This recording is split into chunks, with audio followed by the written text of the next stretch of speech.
Latest social media updates. Google Chrome tests Microsoft Edge-like Read Aloud feature. Google Domains has stopped selling domains. WhatsApp rolling out 31 people group calling feature on Android.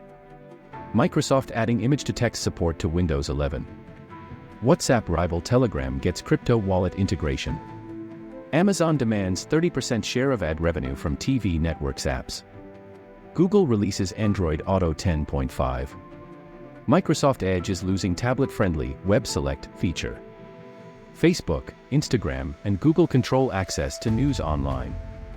Microsoft adds SMB security controls for Windows Insider program testers. Spotify introduces media personalities, influencers to its new DJ feature. WhatsApp testing automatic security code verification for end-to-end encryption. Xbox Game Pass has over 30 million subscribers. BTS's Jungkook announces TikTok debut. Global OTT revenues to reach $215 billion by 2029. For more digital trends, visit karanvalidi.com.